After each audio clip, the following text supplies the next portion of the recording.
왕은 제물을 드리러 기브온으로 갔습니다. 그곳에 큰 산당이 있었기 때문입니다. 솔로몬은 그 제단에서 1000마리 짐승을 번제물로 드렸습니다. 여호와께서 밤중에 기브온에서 솔로몬의 꿈속에 나타나셨습니다. 하나님께서 내게 구하여라. 내가 내게 무엇을 주랴 하고 말씀하셨습니다. 솔로몬이 대답했습니다. 주께서는 주의 종 내 아버지 다윗에게 큰 은총을 베풀어 주셨습니다. 그가 주께 충성스러우며 의롭고 정직했기 때문입니다. 또 계속해서 이 큰 은총을 베풀어 오늘과 같이 그 왕위에 앉을 아들을 그에게 주셨습니다. 내 하나님 여호와여, 이제 주께서 제 아버지 다윗을 대신해 주의 종을 왕으로 삼으셨습니다. 그러나 아직 저는 나이가 어리고 어떻게 제 임무를 수행해야 할지 모릅니다. 주의 종이 여기서 주께서 선택하신 백성들, 헤아릴 수 없을 만큼 많은 수의 큰 백성들 가운데 있습니다. 그러니 주의 종에게 옳고 그름을 가려내는 마음을 주셔서 주의 백성들을 잘 다스리고 선악을 분별하게 해 주십시오. 누가 주의 이 많은 백성들을 다스릴 수 있겠습니까? 솔로몬이 이렇게 구하자 주께서 기뻐하셨습니다. 그래서 하나님께서 그에게 말씀하셨습니다. 내가 이것을 구했구나. 너 자신을 위해 장수나 재산을 구하지 않고 내 원수들의 목숨도 구하지 않고 판결할 때 필요한 분별의 지혜를 구했으니 내가 내게 구한 대로 할 것이다. 내가 내게 지혜롭게 분별하는 마음을 줄 것이다. 전에도 너와 같은 사람이 없었고 내 이후에도 너와 같은 사람이 일어나지 않을 것이다. 또한 내가 구하지 않은 것 곧 부와 명예도 내가 내게 주겠다. 그러면 내 평생의 왕들 가운데서 너와 같은 사람이 없을 것이다. 우리 함께 읽겠습니다. 또 내가 만약 내 아버지 다윗이 한 것처럼 내 길을 걷고 내 규례와 명령을 지키면 내가 장수하게 될 것이다. 아멘. 여러분, 오늘도 우리 가운데 찬양받게 합당하신 주님, 놀라우신 주님의 이름을 찬양합니다. 우리의 마음과 뜻과 정성을 다해 주님 앞에 감사와 찬양과 영광의 큰 박수 올려드리며 나아가겠습니다. 오늘도 최고의 경배를 받게 합당하신 주님, 아름다우신 주님의 이름을 찬양합니다. 주님의 보좌를 높여드립니다. 주님 홀로 영광과 찬양을 받아 주시옵소서. 할렐루야.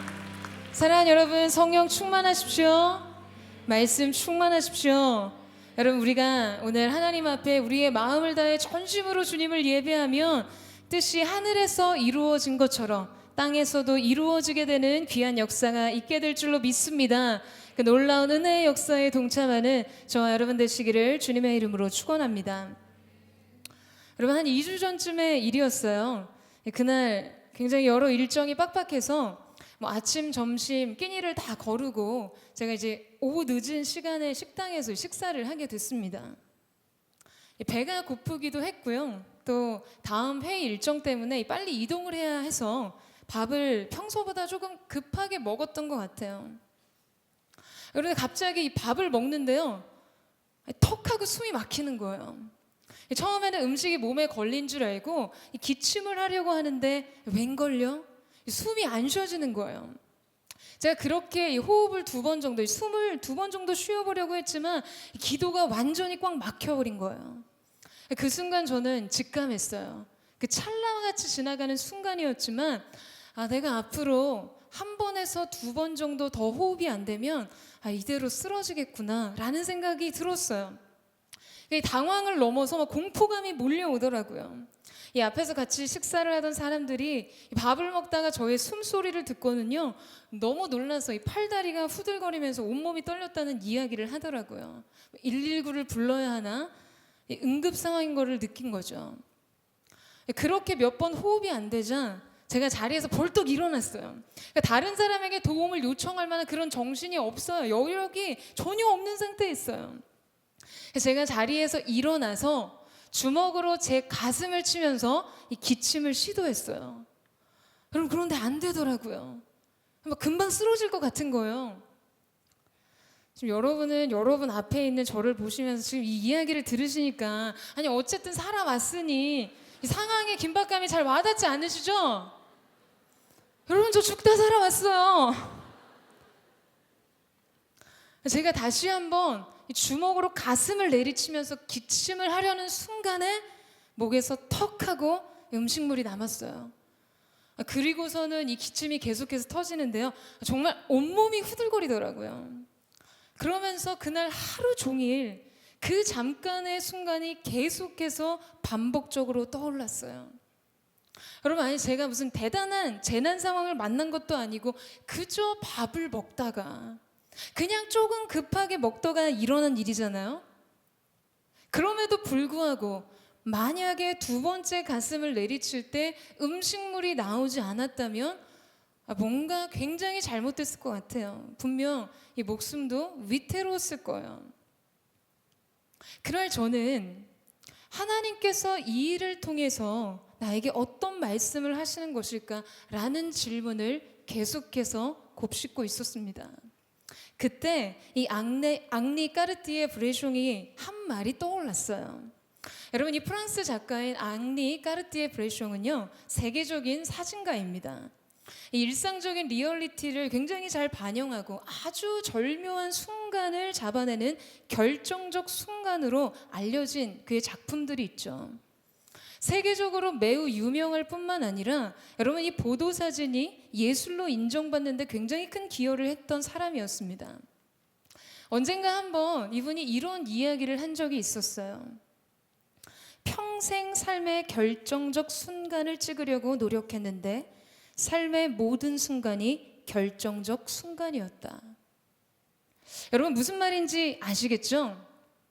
이 사진가는 자리에서 일어나기가 무섭게 삶을 불시에 붙잡아야 한다고 말할 정도로 그는 매 순간 아주 결정적인 순간을 기다리며 노력해 왔었습니다.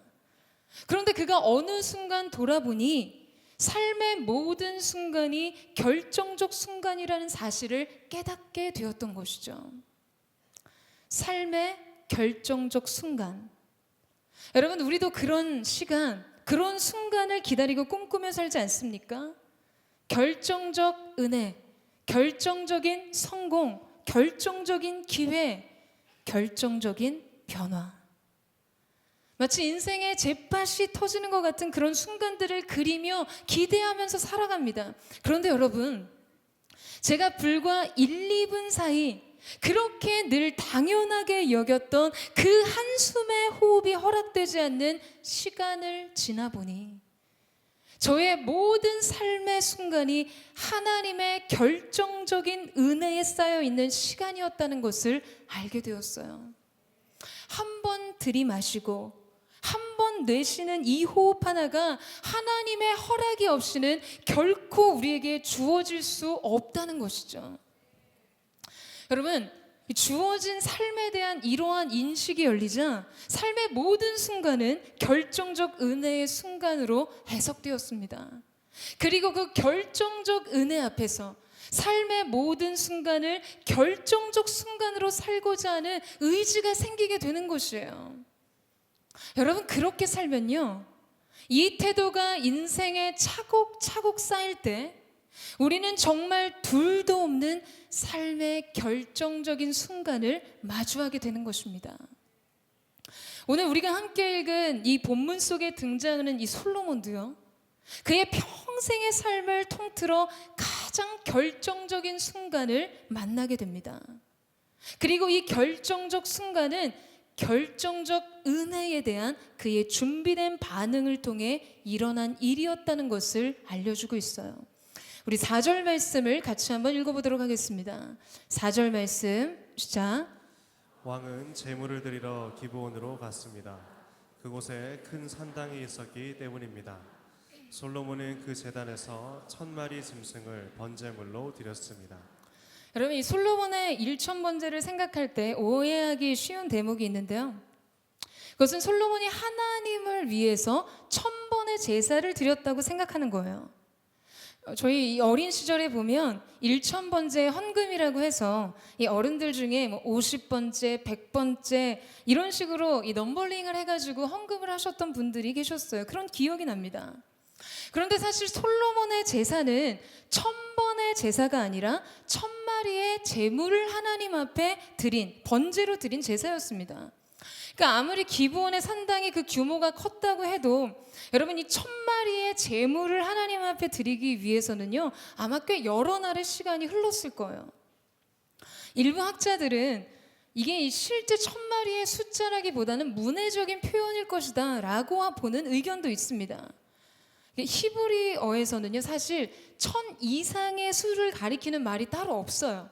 그러니까 우리한테는 1000 이상의 수는 1000 위에는 만, 만 위에는 10만, 10만 위에는 100만이라는 수의 개념이 있잖아요. 숫자가 있죠. 그런데 히브리어에는 없다는 거예요. 히브리식 수의 개념에는 만은 10천, 이해되세요? 10만은 100천, 천은 100만은 1000천이라고 표현한다는 것이죠. 자, 그러니까 여러분이 1000이라는 숫자는요 사실상 가장 많다라는 의미를 가지고 있습니다. 그러니까 오늘 이 솔로몬의 1000번째 제사는 하나님 앞에 그가 드릴 수 있는 가장 많은 것, 곧 그의 전부를 드렸다는 의미이기도 합니다. 게다가 이 역대하 1장 말씀에 보면요 솔로몬은 백부장과 천부장, 재판관들과 온 이스라엘의 지도자들과 집안의 우두머리들을 불러서 지금 이 제사에 참여시켰다라고 기록하고 있어요. 그러니 지금 이 제사는 국가적인 차원의 대규모 집회라고 볼 수 있는 것이죠. 엄청난 규모의 국가 행사였던 거예요. 국가 거물급들 인사들이 총동원되어서 기브온에 모였어요. 자, 그렇다면 여러분, 왜 솔로몬은 이런 대규모 제사를 하나님 앞에 드리게 되었을까? 그의 전부를 올인해서 하나님 앞에 드릴 정도로 어떤 국가적인 차원의 중대한 문제나 그의 개인적 삶에 해결해야 할 어떤 사안이 있었던 것일까요? 아니면 앞서 이야기한 것처럼 이 1000번째 헌금의 개념처럼 그 예배자 자신이 오랫동안 품고 있었던 그의 일생의 소망과 일생의 수건을 그 제목을 이루기 위해서 지금 하나님 앞에 어떤 작정된 봉헌과 헌신의 결단을 드리고 있는 것일까? 여러분, 솔로몬의 1000번째는요 다른 어떤 것을 목적으로 하고 있지 않습니다.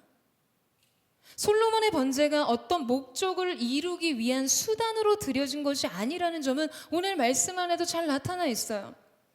만약에 솔로몬이 어떤 구체적인 목적을 전면에 내세우고 번제를 드렸다면 여러분 하나님께서 내게 구하여라, 내가 내게 무엇을 주랴, 이런 질문을 하실 필요가 없었다는 거죠. 그것을 위해서 제사했다면 말이에요.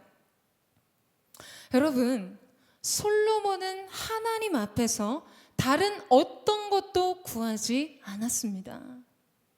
오늘 드려진 솔로몬의 1000번제는 하나님의 사랑과 그분의 은혜에 대한 그의 반응일 뿐이었어요. 그것이 전부였어요. 여러분 중에는 뭐 그럴만도 하지, 솔로몬 시대의 영화를 생각하면 그의 그 많은 복을 받은 사람이었고 온갖 부귀 영화는 다 누렸기 때문에 그 정도 할 만한 거 아니라고 생각하실 수도 있을지 모르겠어요. 근데 여러분, 제가 이 목회 현장에 있다 보니까 사람이 꼭 여유가 있어서 하나님 앞에 드리는 게 쉬운 것이 아니라는 것을 늘 보게 됩니다. 재정에 여유가 있다고 해서 하나님 앞에 그 물질을 드리는 게 당연하지 않고요. 시간에 여유가 있다고 해서 하나님 앞에 기쁨으로 헌신하는 게 쉽지 않아요. 이 모든 것은 믿음이 있어야 가능한 것입니다. 그리고 오늘 솔로몬의 제사는요, 그렇게 단순한 그런 의미가 아니었어요. 그에게는 자신을 향한 하나님의 선택하신 사랑, 그분의 베푸신 은혜에 대한 근본적인 감사가 있었습니다. 여러분, 이 솔로몬의 출신에 대해서 잘 알고 계세요? 이 솔로몬에게는요 엄청난 핸디캡이 있었습니다. 그는 영적으로나 정치적으로나 혈통적으로나 남들에게는 인정받기 힘든 최대 약점을 안고 있었어요. 여러분, 그게 뭐였을까요? 자, 사무엘하 12장 24절 말씀을 같이 한번 볼까요? 우리 사무엘하 12장 24절 말씀을 같이 읽겠습니다. 시작. 그러고 나서 다윗은 자기 아내 바세바를 위로하고 들어가서 그와 동침했습니다. 그리하여 바세바는 아들을 낳았고 다윗은 아이의 이름을 솔로몬이라고 지었습니다. 여호와께서는 그 아이를 사랑하셨습니다. 여러분, 솔로몬은요, 그의 아버지 다윗의 범죄적인 행위와 그 관계를 통해 잉태된 생명이었습니다. 그러니까 예수님이 나신 족보에 언급되기 정말 이 수치스러운 과거의 행적과 같은 것이었어요. 예수님의 족보를 보면 다윗이 우리아의 아내 바세바에게서 솔로몬을 낳았다고 기록해요. 아주 그의 치부를 정확하게 꼬집어서 기록합니다. 다윗에게는 많은 아내와 많은 아들들이 있었어요. 그러나 하나님께서는 다윗 인생의 최대의 오점이자 실패의 흔적과 같은 바세바와의 관계 속에서 낳은 솔로몬을 선택하십니다. 그리고 뭐라고 하시죠? 여호와께서 그를 사랑하셨다고 하세요. 이어지는 사무엘하 12장 25절 말씀을 보면 여호와께서 그 아이를 사랑하셨기에 나단 예언자를 통해 그 아이의 이름을 여디디아라고 지어주었습니다. 하나님께서 나단 선지자를 통해 솔로몬의 이름을 직접 지어주시는데요, 그의 이름은 여디디아. 그 이름은 하나님의 사랑을 입은 자라는 뜻입니다. 이것이 여디디아라는 이름의 뜻이에요. 하나님께서 인간의 가장 참담한 실패 속에서 가장 위대한 사랑을 이끌어내셨어요. 게다가 솔로몬은 사실상 이 정치적으로도 이 왕위의 서열, 아주 그 왕위 계승 서열 순위로는요, 다윗의 왕권을 절대 이을 수 없는 사람이었습니다. 그럼에도 불구하고 그가 다윗을 이어 온 이스라엘의 통치자가 된 것은 단 하나, 하나님께서 그를 무조건적으로 사랑하시고 그를 선택하신 은혜 때문이었어요. 그러니까 솔로몬은 자신을 선택하시고 사랑하신 그 하나님에 대한 근본적인 감사가 있었던 것이죠. 그렇기 때문에 그가 드린 예배는 자신의 부족과 필요를 채우기 위한 것이 아닌 하나님의 사랑과 그 은혜에 대한 응답일 수 있었던 것입니다. 여러분, 저는요, 솔로몬이 이런 자신을 향한 그 하나님의 은혜를 매일과 같이 묵상하고 또 묵상했을 것이라고 생각해요. 여러분, 이런 국가적 대규모 제사가 하루 아침에 받은 감동으로 가능하다고 생각하세요? 그럴 수 없습니다. 그는 매일 생각하고 또 생각하고 매일 음미하고 또 음미하며 묵상했을 거예요. 생각할 때마다 기이하고 놀라운 하나님의 사랑에 대해서 말이죠. 무엇보다 그 묵상의 결과물이 바로 그의 1000번째 제사였던 것입니다. 여러분, 뭐 삶이 예배고 곧 예배가 삶이다, 뭐 이런 말 많이 들어보셨죠? 네. 여러분, 예배 안에 가지고 들어와야 하는 여러분의 삶은요, 무엇보다 여러분 중심에 있는 하나님에 대한 의식입니다.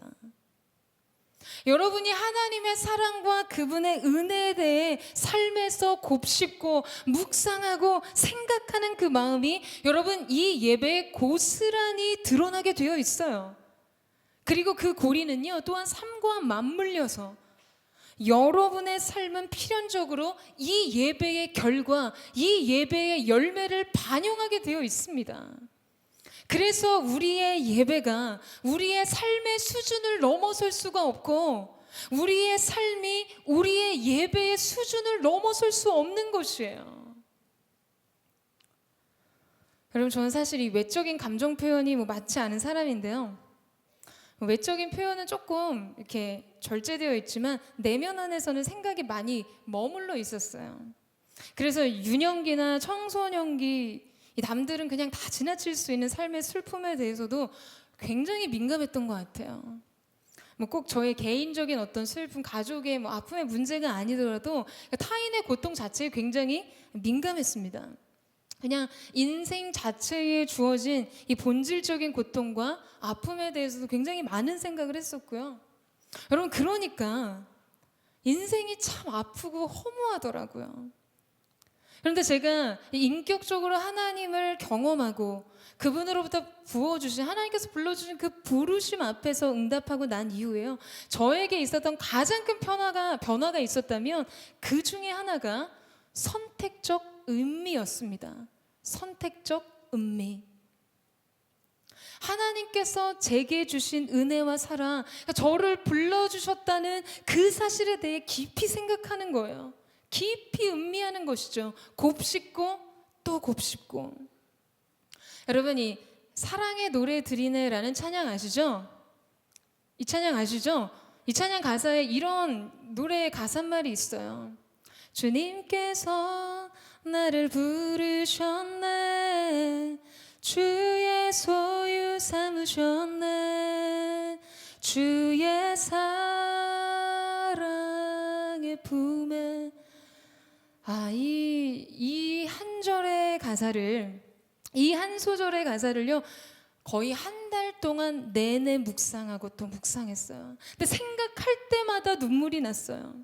하나님의 부르심과 선택, 그리고 나의 인생이 그분의 소유 안에 있다는 것을 묵상할 때마다 마음이 벅차올랐어요.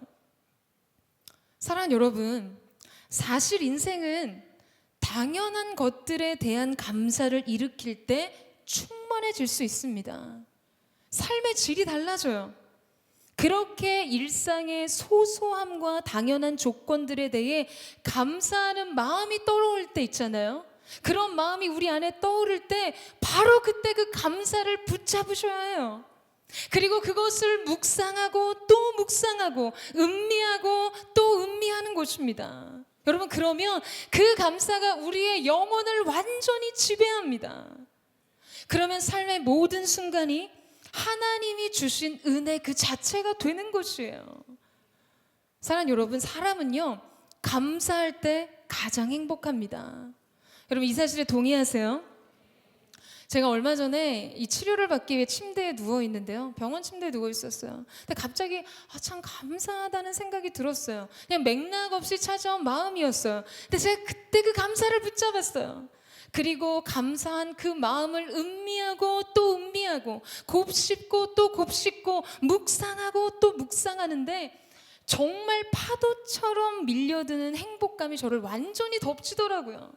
그래서 제가 그날 병원 침대에 누워서요, 주님 너무 감사합니다. 주님 너무나 행복합니다. 사랑하는 여러분, 우리가 생각하고 묵상하고 음미하는 것이 우리의 감정과 의지와 행동을 지배하게 됩니다.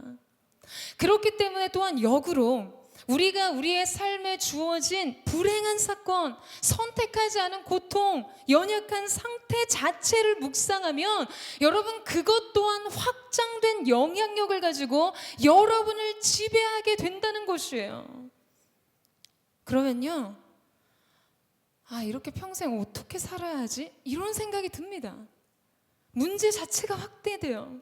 그럼 그 문제가 하나님의 사랑과 그 은혜보다 크게 경험되고 그 문제 안에서 슬픔과 우울, 낙심과 비참하고 절망적인 감정을 끌어안게 되는 거예요. 완전히 문제와 불행 안에 파묻히게 됩니다. 사랑하는 여러분, 저는 저와 여러분의 예배가 우리의 삶의 묵상의 열매가 되되 그것이 우리를 향한 하나님의 근본적인 사랑과 선택하여 불러주신 그 은혜에 대한 반응이 되기를 주님의 이름으로 축원합니다. 여러분, 감사를 붙잡으세요. 그리고 그것을 묵상하고 음미하세요. 그것이 여러분의 예배가 되기까지, 그리고 그것이 여러분의 기쁨이 되기까지. 그러면 우리의 예배는요, 이 하나님으로부터 무언가를 얻어내기 위한 결단의 시간이 아니라 자원하는 기쁨과 사랑의 즐거움의 노래가 될 것입니다. 저는 오늘 저와 여러분의 예배가 그러하게 되기를 주님의 이름으로 축원합니다. 자, 이제 5절 말씀을 같이 한번 읽어보도록 하겠습니다. 5절 말씀 시작. 여호와께서 밤중에 기브온에서 솔로몬의 꿈속에 나타나셨습니다. 하나님께서 내게 구하여라, 내가 내게 무엇을 주랴 하고 말씀하셨습니다. 여러분, 이런 솔로몬의 일천번제가 드려지는 중에요, 하나님께서 이 기브온에서 솔로몬의 꿈속에 나타나셨어요. 이 당시 시대에는 하나님의 계시와 이상과 그분의 말씀이 꿈속에 나타나는 경우가 많았는데요, 그러나 대부분은 그 꿈속에서 하나님의 계시와 이상이 드러나는 것을 보고 경험하는 것이지, 솔로몬처럼 이런 대화가 이루어지는 일은 없었어요. 솔로몬의 일천번제를 기쁘게 받으신 하나님께서 솔로몬 그가 원하는 것이 무엇인지 여러분 질문하시잖아요. 자, 이제 솔로몬의 대답을 보세요. 먼저 솔로몬은 6절에서 아버지 다윗 때부터 주어진 하나님의 은혜에 대해서 말하기 시작합니다. 그리고 이제 어린 자신이 그 위에 앉았는데 자기는 너무나 부족한 존재이기 때문에 이 수많은 백성들을 과연 어떻게 다스려야 하는지를 모르겠다고 이야기를 하는 거예요. 그러면서 하나님의 질문에 대한 답을 하죠. 9절 말씀을 같이 한번 읽겠습니다. 9절 말씀 시작. 주의 종에게 옳고 그름을 가려내는 마음을 주셔서 주의 백성들을 잘 다스리고 선악을 분별하게 해 주십시오. 누가 주의 이 많은 백성들을 다스릴 수 있겠습니까? 여러분, 앞서 이야기했지만 이 모든 솔로몬의 대답은 지금 꿈속에서 이루어졌어요. 어떤 격식이 있는 회의 선상에서 이루어진 협상이나 준비된 프레젠테이션이 아니었어요. 기브온에서 있었던 그날 밤 갑자기 하나님께서 찾아오셔서 솔로몬 인생 최대 가장 중대하고 결정적인 질문을 던지고 계신 거예요. 꿈속에서요. 여러분, 지금 이것이 의미하는 바가 뭐라고 생각하세요? 지금 꿈속에서 이렇게 대답하고 있는 솔로몬을 보시면서 무엇을 느끼세요? 여러분, 우리가 이 꿈에 대해 말할 때 흔히 꿈은 인간의 무의식의 세계를 반영한다라고 이야기하지 않습니까?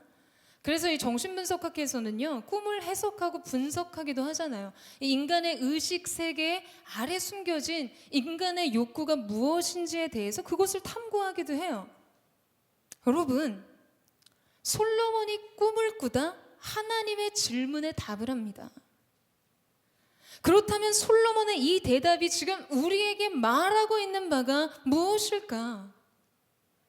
여러분, 솔로몬은 꿈속에서라도 그 어느 때라도 준비된 대답을 말할 수 있는 삶을 살았던 것이에요. 하나님께서 그에게 불시에 물으셔도 그의 마음과 영혼을 가득 채우고 있었던 갈망 때문에 그는 주저함없이 준비된 답을 말할 수 있는 사람이었습니다. 그 솔로몬 안에는 지금 분명하게 정리된 자기 사명과 자기 비전에 대한 이해를 가지고 있었던 것이에요. 그리고 그것을 이루기 위해 늘 간구하고 기도했던 것이죠. 제가 가끔 지체들을 상담하고 이야기를 나눌 때요, 제가 이렇게 기도 제목이나 약속의 말씀에 대해서 질문할 때가 있어요. 그러면 기도 제목이 바로 안 나오는 경우들이 사실상 대부분입니다. 제 질문에 상당히 당황하는 사람도 있어요. 오히려 저한테 되물어요. 기도 제목이요? 약속의 말씀이요? 라고 저한테 되물어요. 그리고 그때 비로소 생각해내고 정리해서 말합니다. 여러분도 그런 경험 있지 않으세요? 왜 그런다고 생각하세요? 여러분, 평소에 자기의 기도 제목과 씨름하지 않아서 그래요. 더 솔직하게 말하자면 기도 생활이 없기 때문입니다. 아니, 더 솔직하게 말하자면 그것은 하나님과의 관계성이 없다고 말해도 과언이 아니에요. 기도는 하나님과의 대화니까요. 하나님과의 소통이기 때문에 대화의 내용이 없는 것이거든요. 막연하게 삶의 필요를 느끼는 것과 하나님 앞에 실제 그 기도를 올려드린 것과는 다르다는 것이죠. 내게 어떤 소망이 생기고 문제 개선의 의지가 생기는 것과 여러분, 그것을 하나님 앞에 올려드리는 것은 다르다는 것이에요. 평소에 기도를 해야 자기 영혼의 체에 걸러진 가장 중요하고 필요한 기도의 제목들이 정리가 되어 있죠. 여러분, 회의 때 누가 가장 할 말이 많을까요? 회의 때 누가 가장 할 말이 많을까요? 발언권이 있는 사람이요? 아니요. 가장 많이 생각하고 많이 고민하고 많이 구상한 사람이죠. 여러분, 고민이 없고 관심이 없고 마음이 없는 사람은요, 할 말이 없어요. 제가 작년에 이 그룹별로 순장님들 계속 돌아가면서 만나는 시간들이 있었어요. 여러 가지 고민과 생각들을 나누고 질문하는 시간들을 가졌었는데요. 한 순장님이 이 순모임에 대해서 고민하고 갈등하면서 과연 어떻게 하는 것이 좋은 순모임이고 좋은 양육인지에 대해서 저에게 질문을 한 적이 있었어요. 그때 저의 대답은 이것이었습니다. 계속해서 고민하는 거죠. 계속해서 생각하고 가장 최선의 것을 찾아가는 과정을 포기하지 않는 거예요. 여러분, 그러면 좋은 양육이 나올 수밖에 없어요. 동의 안 하시나요? 여러분, 그렇게 하면 좋은 양육이 나올 수밖에 없어요. 여러분, 이런 과정을 지내면요, 그 사람에게는 자기만의 답이 생기게 됩니다. 무엇이 필요한지, 과연 무엇이 해답인지, 그래서 해야 하는 기도가 무엇인지 그 자신이 잘 알게 된다는 것이에요. 여러분, 축구에는요, 전문 용어로 off the ball이라는 말이 있어요. 이 공간이 없는 동안 공을 받기 위해서, 혹은 공을 받은 이후에 이 플레이를 준비하기 위해서요, 공간을 찾고 상상력을 발휘하는 플레이를 의미하는데요. 이 현재 최고의 선수인 이 호날두와 메시는 이 오프 더 볼의 아주 역대 최고의 선수로 꼽힙니다. 그 플레이에 있어서는 아주 굉장한 선수들이라는 평가를 받죠. 그러니까 이미 공을 받기 전에 플레이를 할 준비가 되어 있는 건데요. 이것은 천재적인 재능이 있어도 반드시 수많은 훈련을 통해서 만들어진다고 이야기를 합니다. 그러니까 공을 받기 전에 이미 다음 플레이에 대한 모든 계획과 준비가 다 끝나 있는 것이에요. 제가 정말 감동받은 이 인터뷰가 있었는데요. 그것은 이 스페인 축구 언론인 엘문도에서 이 메시가 인터뷰를 한 내용이었습니다. 형제들은 잘 아시죠? 메시. 여러분의 가슴을 뛰게 하는 그 메시 말이에요. 축구 역사 전체를 통틀어서도 가장 뛰어난 이 선수 중에 하나로 거의 매 경기에 마법과 같은 플레이를 선보이죠. 그러니까 오죽하면 이 메시의 별명이 메시아이겠어요. 네, 메시아. 그런데 여러분, 90분의 축구 경기에서요, 메시가 공을 잡는 순간은 채 3분이 되지 않습니다. 그러니까 메시의 평균 볼 점유율이 그렇다는 거예요. 그러니까 이 사실을 알게 된 기자가 메시에게 이렇게 질문을 해요. 어떻게 3분이라는 시간 동안, 3분 동안 경기를 결정할 만한 플레이를 하느냐라고 질문을 했어요. 그러자 이 메시는 그때 잊혀지지 않을 만한 대답을 합니다. 제가 그의 대답을 읽어드릴게요. 한번 들어보세요. 내가 공을 잡는 3분 동안 일으키는 일에 대해 알고 싶다면 내가 공을 잡지 않은 87분 동안 무엇을 하는지를 보십시오. 그리고 일주일에 2번 있는 경기를 위해 경기가 없는 5일 동안 무엇을 하는지를 살펴보십시오. 나는 내게 스팟라이트가 비춰지지 않는 동안 오히려 더 의미 있는 플레이를 합니다. 할렐루야. 기가 막히지 않습니까? 여러분, 그가 최고의 선수인 이유가 지금 이 대답 속에 나와 있어요. 자신이 어떻게 이런 기술을 선보일 수 있는지 그는 그의 삶으로 답할 준비를 마쳤습니다. 결정적인 순간들을 위해서 모든 순간을 결정적 순간으로 보내는 것이에요. 사랑하는 여러분, 하나님께서 오늘 이 예배 중에 여러분에게 내가 너에게 무엇을 해줄까라고 질문하신다면 여러분의 대답은 무엇입니까? 여러분에게 준비된 답이 있으세요? 여러분이 늘 생각하고 늘 기도했기 때문에 확실하고 너무나 고대하고 너무나 기대하고 갈망하고 소망했기 때문에 그 즉시로 반응되는 답이 있냐고요. 그제서야 주님 잠시만요. 제가 생각을 좀 해보고 정리해서 다시 말씀드리겠습니다. 여러분 그렇게 하실 거예요? 여러분 그렇게 하실 거냐고요? 오 마이 갓. 그렇게 하실 거예요? 여러분 그러면 짜이찌 사요나라 아드망, 빠까 기회는 그냥 지나가는 거예요. 여러분, 솔로몬은요, 아버지 다윗과 자신에게 주신 하나님의 그 사랑과 은혜에 대한 겸손한 인식으로 가득 차 있었어요. 그리고 그렇기 때문에 하나님의 이 과분한 사랑 앞에서 자신이 감당해야 될 사명에 있어서 가장 필요한 것이 무엇인지를 정확하게 파악하고 있었습니다. 많이 고민한 것이죠. 치열하게 생각해 봤어요. 치열하게 고민하고 생각했을 때 자신의 부족을 느끼고 그것을 하나님 앞에 구한 것이에요. 그것은 바로 옳고 그름을 가려내는 마음이었습니다. 솔로몬이 이것을 깨달았을 때 그는 이 분별의 마음이 자신에게 주어지기를 갈망하고 또 갈망했을 것입니다. 지금 여러분에게 이 마음이 있냐고요? 여러분에게 이 준비된 대답이 있냐라는 것이에요. 이런 과정과 이런 결론과 그리고 그것을 얻기 위해서 타는 갈증으로 간구하는 영혼의 기도가 있냐는 질문입니다. 여러분의 답은 무엇이죠? 여러분 하나님 앞에 무엇이 준비되어 있습니까? 사랑하는 여러분, 이런 갈망의 편견을 소유하고 있어야 결정적인 순간, 인생의 결정적 은혜의 기회가 여러분 앞에 준비되는 것입니다. 여러분 이 사실을 믿으세요? 여러분에게 볼이 주어지는 순간 그것을 정확한 목표와 목적을 향해 골인시키기 위해서는 그 결정적 순간을 뒷받침해 줄 만한 여러분의 삶의 이야기가 준비되어 있어야 한다는 것입니다.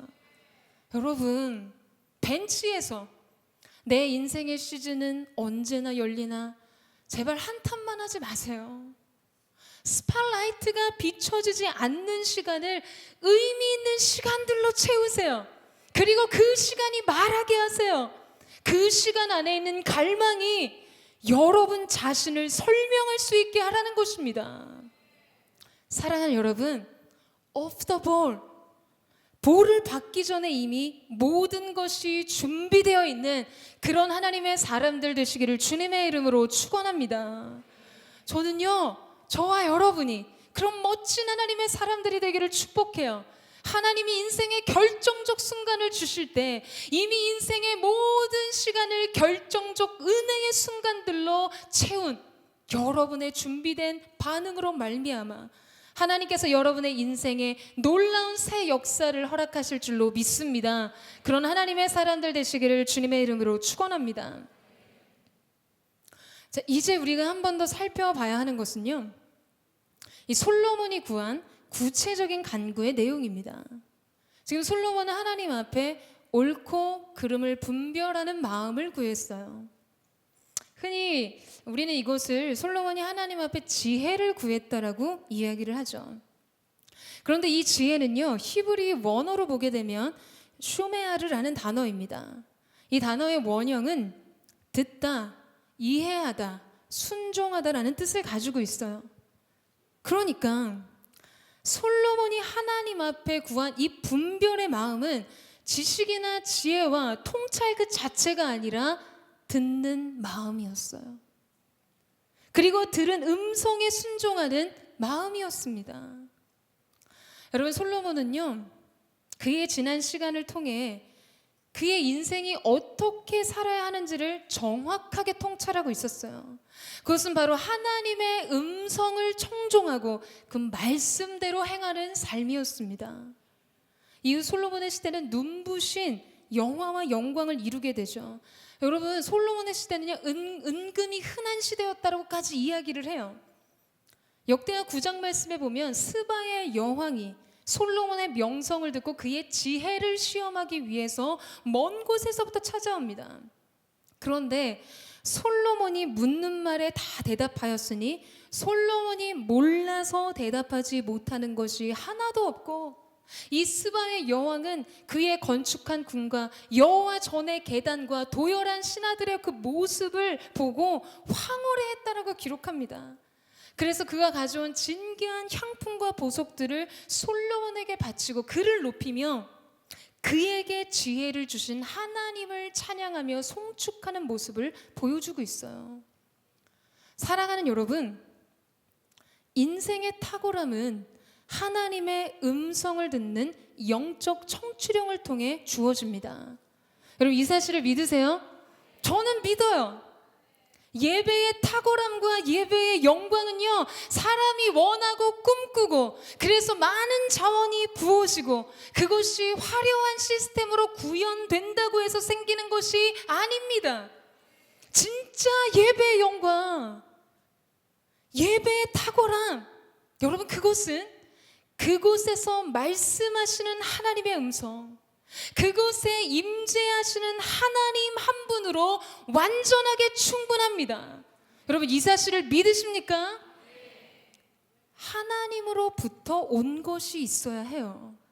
그것이 인생을 탁월하게 합니다. 그것은 땅의 차원이 아니니까요. 그것은 하늘의 차원인 것이죠. 여러분, 우리가 흔히 차원이 다르다는 이야기를 하잖아요. 여러분, 세상에서요, 인간이 그 어떤 것으로도 좁힐 수 없는 차원이 뭐라고 생각하세요? 그것은 땅과 하늘의 차원입니다. 이 간극을 극복하는 다른 것은 없어요. 그냥 하늘로부터 부어줘야 하는 것입니다. 여러분, 세상 철학으로 솔로몬이 그 시대의 난제를 극복했겠습니까? 그가 뛰어난 정치학으로 민생의 문제를 해결했겠어요? 인문학적인 통찰력과 소양으로 그가 잠언과 전도서를 썼다고 생각하세요? 아닙니다. 하늘에서 부어진 지혜는 인간의 것과는 전혀 다른 차원의 것이에요. 여러분, 스바 여왕이 솔로몬의 지혜를 시험하기 위해 질문한 그 모든 것에 그가 대답하지 못한 것이 하나도 없었다고 기록해요. 여러분, 이거는요, 공부한다고 되는 지식이 아니에요. 그런 지식이 아니었어요. 만물의 모든 법칙을 알고 계시는 하늘 위의 지혜가 솔로몬에게 부어졌던 것이죠. 사랑하는 여러분, 바로 이곳이 우리가 인생을 살아가는 비기가 되어야 합니다. 이것이 여러분의 비밀 병기가 되어야 돼요. 우리가 하나님 앞에 순종하면 세상이 우리 앞에 순복합니다. 우리가 하나님의 음성에 귀 기울이면 세상은 우리의 지혜를 듣고자 해요. 우리가 하나님 앞에 엎드리면 세상은 우리 앞에 무릎 꿇게 될 줄로 믿습니다. 사랑하는 여러분, 명심하세요. 세상에서 답을 찾으려고 하지 마세요. 세상의 필요에 민감하려고 하지 마세요. 세상에 굴복하지 마세요. 저는 이 시대의 청년들이 거룩한, 하나님을 경외하는 거룩한 두려움으로 그분의 음성을 찾고 듣고 들은 그대로 행하는 믿음의 사람들 되시기를 주님의 이름으로 축원합니다.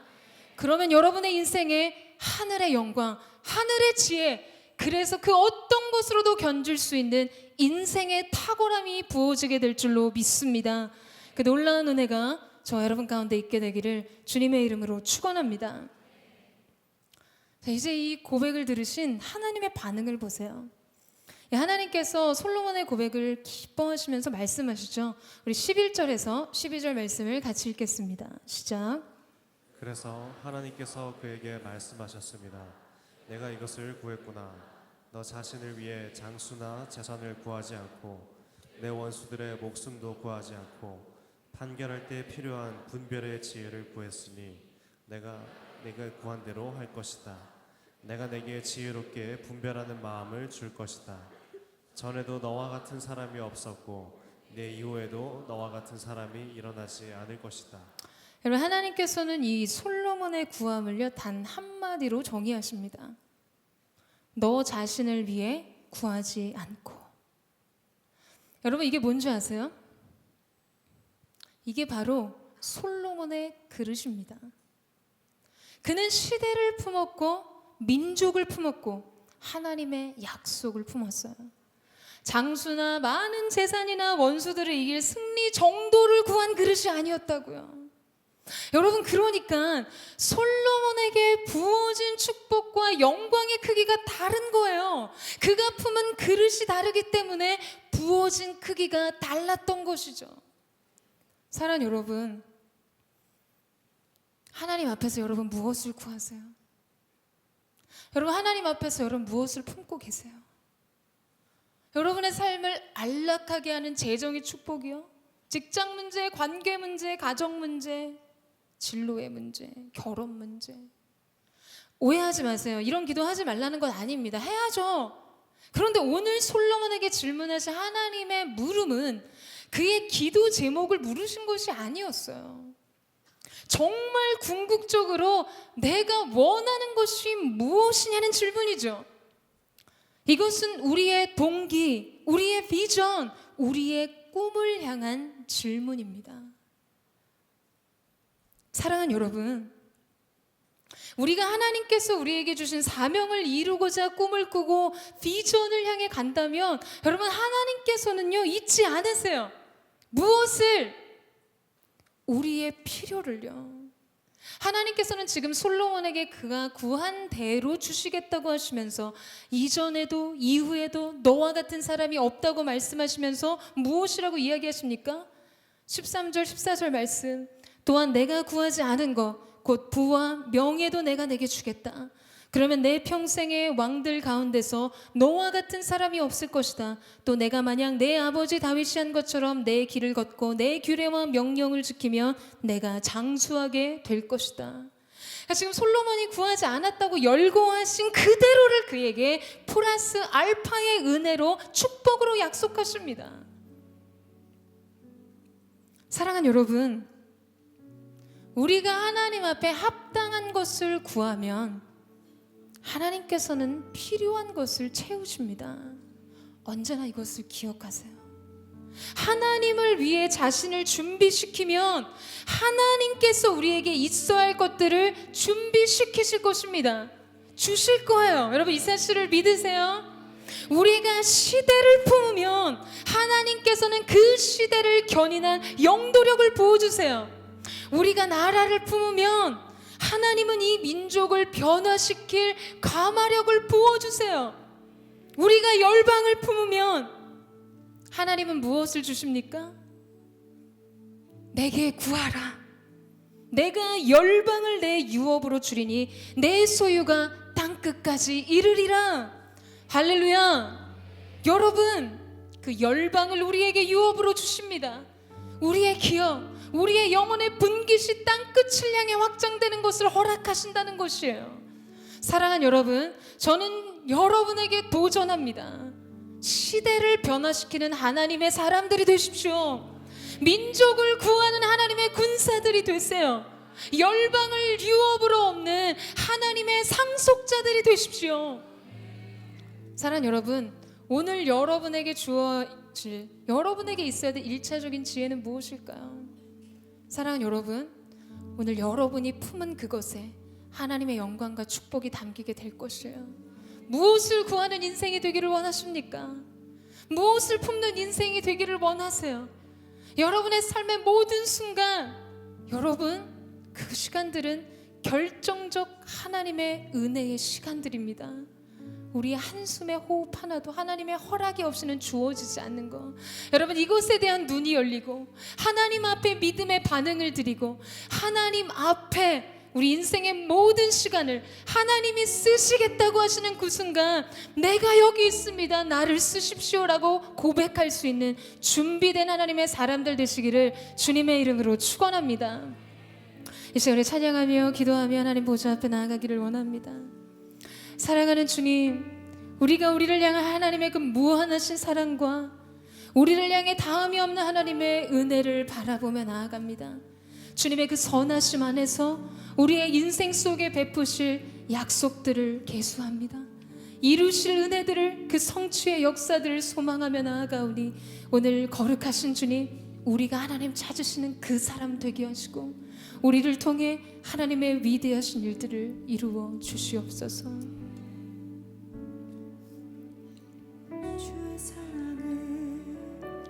주의 선하심은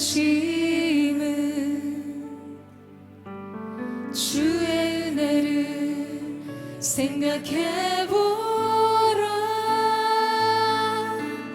하늘보다 더 높으신 아버지의 사랑 크고 놀랍네. 아버지 사랑 크고 놀랍네. 주의 사랑을 주의 선하심을 주의 은혜를 생각해보라. 하늘보다 더 높으신 아버지의 사랑 크고 놀랍네. 아버지 사랑 크고 놀랍네. 내 어찌 그 사랑, 내 어찌 그 사랑 잊으리. 내 어찌 주의 긍휼 잊으리. 내 영혼의 모든 소원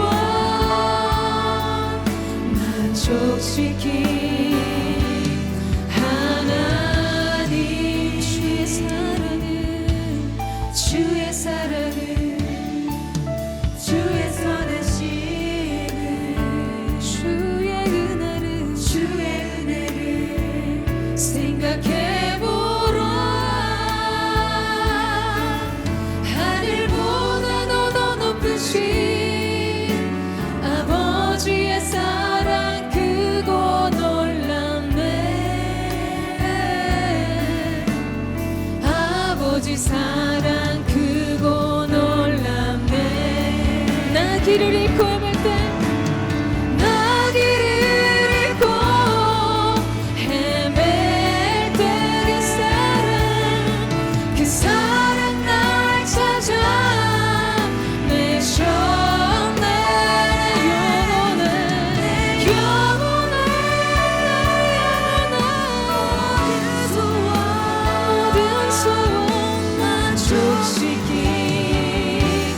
하나님. 내 어찌 그 사랑 이루리. 내 어찌 그 사랑 잊으리.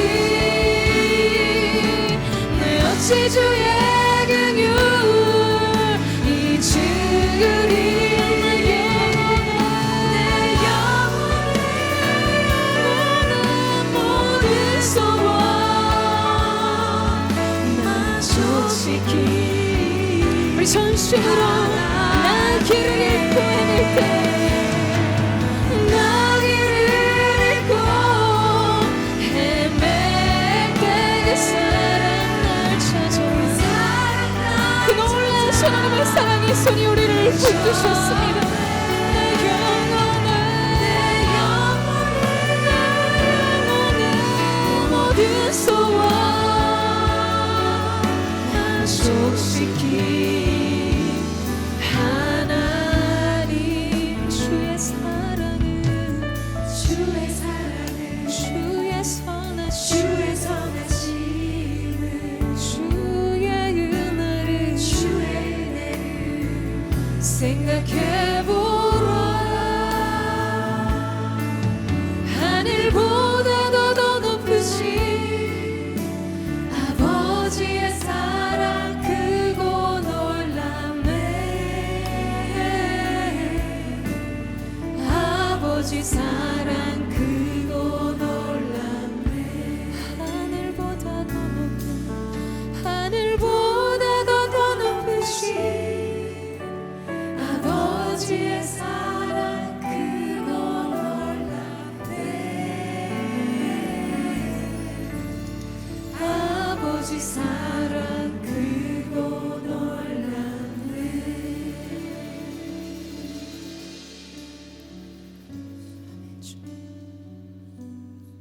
사랑하는 여러분, 우리의 인생을 진정 복되게 하는 것이 무엇인 줄 아십니까? 그것은요, 우리를 사랑으로 품으시고 우리를 선택하고 불러주신 그 사랑과 은혜를, 그것에 대한 궁극적인 감사를 가지고 있는 것이에요. 여러분, 이것이 우리의 인생의 가장 큰 축복인 줄로 믿습니다. 여러분, 이 사실을 믿으세요? 여러분, 우리가 다를 게 뭐가 있을까요? 솔로몬과 같이 우리의 출신이 정치적으로나 혈통적으로나 영적으로나 비참한 가운데 태어난 그의 출신이 말해주는 바와 같이 저와 여러분은 본질상 진노의 자녀였습니다. 그럼에도 불구하고 꼭 우리가 아니었음에도 불구하고 하나님은 우리를 부르셨어요. 이 시대 앞에 하나님은 우리를 부르셨습니다. 예배자로 우리를 부르시고 찾으셨고 열방을 향해가는 하나님의 군사로 우리를 부르셨어요. 여러분, 생각해보세요. 이것이 얼마나 기이한 은혜입니까? 이것이 얼마나 놀라운 은혜입니까? 여러분, 다른 어떤 은혜를 구하고 계세요? 여러분, 우리가 다른 어떤 은혜를 찾아야 하는 것입니까? 이미 그 사랑과 은혜가 우리 안에 너무나 충분한데, 아버지, 나에게 보내신 하나님의 그 사랑, 그 은혜, 우리를 선택하신 아버지의 그 크신 사랑 앞에 우리가 감사하며 감격하며 반응하며 나아갈 수 있도록 도와주십시오. 오늘 이곳에는 하나님의 사람 한 사람 한 사람의 성령께서 친히 안수하여 주시고 아버지의 사랑을 위로부터 햇새드와 같이 폭포수와 같이 부어주셔서 우리의 인생의 이름이 여디디아, 하나님 가장 참당하고 비참한 가운데 일으키신 위대한 하나님의 사랑의 증거가 바로 우리 자신이 되게 하여 주시옵소서. 오늘 우리가 이 본질적인 하나님을 향한 우리의 감사와 그 사랑에 대한 감격으로 주님을 고백하며 나아가기를 원합니다. 주님을 찬양하며 나아가기를 원합니다. 아버지, 감사합니다. 주님 홀로 영광과 찬양과 존귀를 받아 주시옵소서. 우리 전심으로 그 은혜를 노래하며 주여 마무리 짓고 기도하겠습니다. 주여, 사랑하는 주님, 우리의 예배가 솔로몬의 1,000번째와 같이 그저 우리를 향한 하나님의 사랑에 대한 반응이기를 원합니다. 우리의 인생을 부르시고 선택하신 그 은혜를 향한 우리의 응답이기를 원합니다. 거룩하신 주님이 역사하시고 기름 부어주시고 세일을 행하여 주시옵소서. 우리의 심령의 문을 열어 하나님의 기이하신 사랑의 은혜를 볼 수 있는 영안이 열려지게 하여 주시고 하나님의 일하심이 드러나게 되는 귀한 역사가 있게 하여 주십시오. 아버지 하나님, 감사합니다. 주님 마땅한 합당한 영광과 찬양을 받아 주시옵소서. 위대하신 사랑, 위대하신 은혜, 놀라우신 긍휼을 높여드리며 주님 앞에 나아갑니다. 주께서 주시는 날